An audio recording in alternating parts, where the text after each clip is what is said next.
अंधेर नगरी चौपट राज Lahore sub division Batapur का line superintendent grade second Ghulam Nabi corruption का बेताज बादशाह बन गया। महकमा बापटा को करोड़ों का नुकसान पहुंचा दिया। एक्सीएन अली रजा ने महकमाना कार्रवाई करते हुए नौकरी से बर्खास्त कर दिया।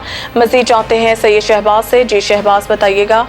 हाँ जी बिल्कुल, लेस्को बाटापुर सब डिवीज़न का land superintendent grade 2 Ghulam Nabi corruption king ने महकमा को करोड़ों का टीका लगा दिया।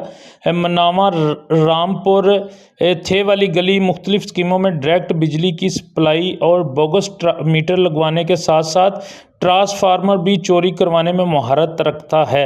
लेस्को की बाटापुर सब डिवीज़न का land superintendent grade 2 Ghulam Nabi ने जो कि मनहाला रोड पर 11 केवी पोल प्राइवेट बंदों से शिफ्ट करवा रहा था, जिसमें सरकारी बकेट के साथ साथ एक प्राइवेट बकेट भी काम कर रही थी, जिससे 25 केवी का ट्रांसफार्मर शिफ्ट किया जा रहा था। गुलाम नबी ये काम महकमा से इजाज़त लिए बगैर प्राइवेट बंदों की जान खतरे में डालकर करवा रहा था, जिसके बायस अवाम को कई घंटों तक बिजली बंद का सामना करना पड़ा। मजीद तहकीकात करने पर पता चला कि line superintendent grade 2 Ghulam Nabi bogus metre लगवाकर बिजली चोरी भी करवाता रहा है। एक्सीएन शालामार अली रजा ने महकमाना कार्रवाई करते हुए land superintendent grade 2 Ghulam Nabi को नौकरी से बर्खास्त कर दिया और उसके खिलाफ FIR का अंदराज भी करवा दिया गया है। जी।